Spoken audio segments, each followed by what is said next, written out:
And welcome to another edition of the Ask Dr. Pickel Show, where we help people find answers to their chronic conditions, chronic health problems. All right, so today we are going to talk about something interesting. It's a study that I thought was just kind of interesting that we could throw in here today to give you some good information. Have you ever maybe seen someone who you don't know, sometimes they're happy, sometimes they're sad, sometimes they're mad. And if they're mad, they get very aggressive and, it alternates a lot. Sometimes that'll be kind of like a bipolar type issue with aggression. And, it doesn't have to be extremes. It could just be in everyday little things. So what this study is trying to say is, hey, is part of that from sugar? Yes, absolutely. So we're going to talk a little bit about that and how that fits into things here. So in this study, basically they took sugar and, of course, the study is called fructose and uric acid as drivers of hyperactive foraging response. We'll talk about that. Clue to behavioral disorders and impulsivity or mania. So a lot in the title there. Now, what does all this mean? How does it kind of fit together with some stuff that may relate to your health? So this was some research that was done at the University of Colorado Anschutz, which is a medical campus, and it's fairly recent, within the year. And basically, they're saying, hey, first of all, let's talk about commercial fructose. Because when we think of fructose, we think immediately of fruit. But commercial fructose is used in the sugar manufacturing of most of the things we as consumers are familiar with. And, fructose in its commercial form can be derived from sugarcane, beets, maize, or corn. Fructose, though, is also found in fruit, honey, flowers, berries, and most root vegetables. So this pure, dry, fructose is sweet, and it's white, it's odorless, kind of those little crystals, those white crystals that are known as sugar, basically. And it's very, very water soluble, that's why it's really such a popular sweetener in foods, not only foods, but also in drinks, pops and things like that. So in this study, this Professor Johnson found that sugar, when given to animals, created a foraging response. And so that means when they got sugar, they're looking for more. They're out there foraging and saying, hey, I need something else. In fact, when they had more sugar in their system, it actually increased their risk-taking to find food. It increased their impulsivity. It increased their what they would call novelty seeking, looking for something new. It increased their aggressiveness. Have you ever seen a dog that, maybe it's your dog, maybe it's a dog you've been around, and that dog is very, very hungry. It hasn't eaten. Let's say you went somewhere, you didn't come back till the next day, and you forgot to feed your dog. Dog's really, really hungry. You put down the food bowl, and they just start munching away. And then if you approach the food bowl and you say, hey, you know what, I'm going to take that away, or I'm going to take that bone away, or something, they can growl at you. They can become aggressive because you're playing with their food. So again, this is kind of what they're talking about with this aggression that occurs. And, while this, this scientist is saying, while this fructose pathway in the body is really meant to aid in survival. So we actually can have this reaction as humans or animals, and it really is to aid in survival. If we're starving to death, we're going to do whatever we can to find some food to survive. And but when you take in sugar, fructose, it can skyrocket these issues.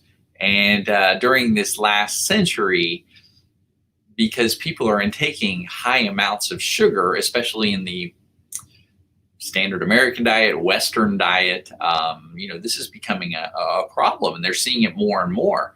So now this doesn't mean that you shouldn't eat fruit, because that's going to be a little different. Whole foods type sugar,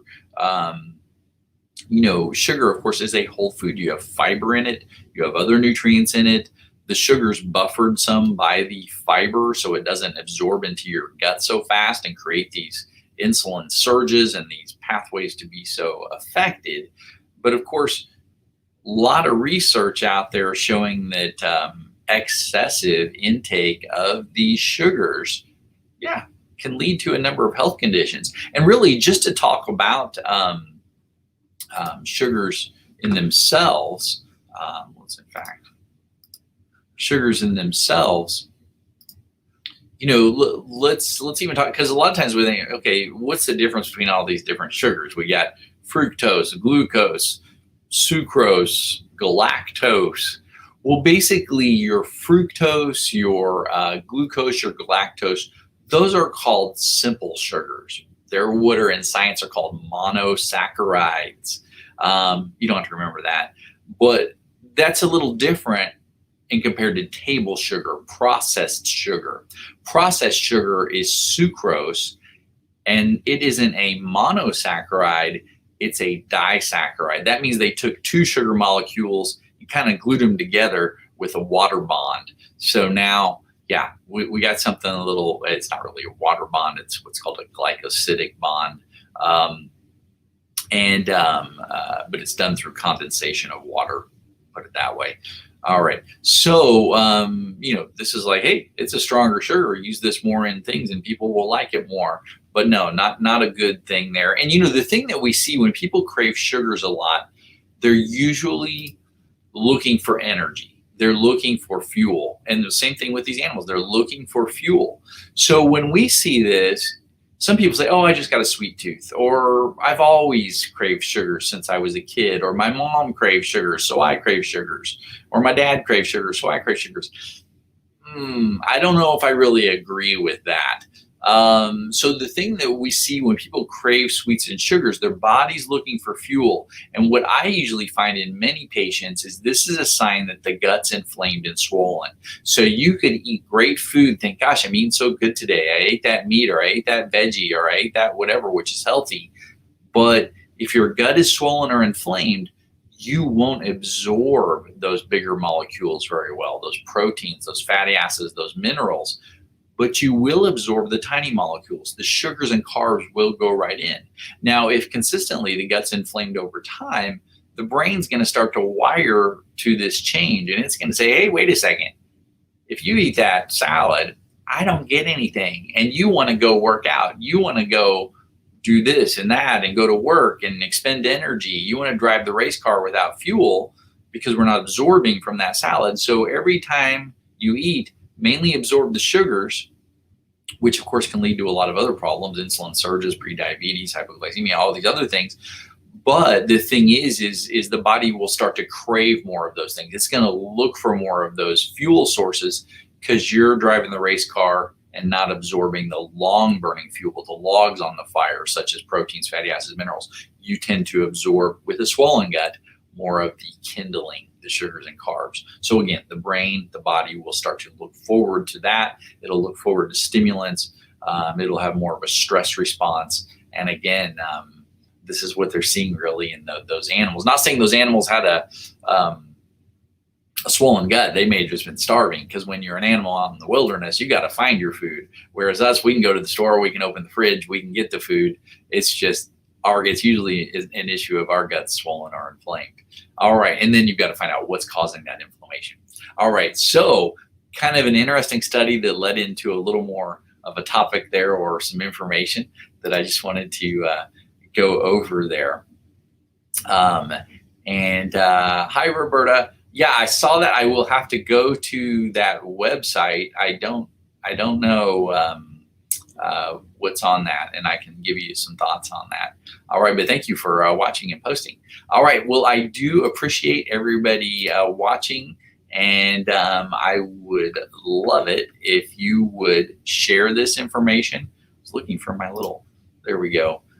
Share this information or save it. You can press the little button save on YouTube. You can share, you can do all those things, but it just helps to get it out there because there's a lot of people who don't know that they can have these types of issues or problems.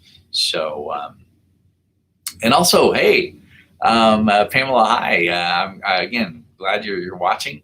Have a wonderful, wonderful day, and God bless. And I will see you next time.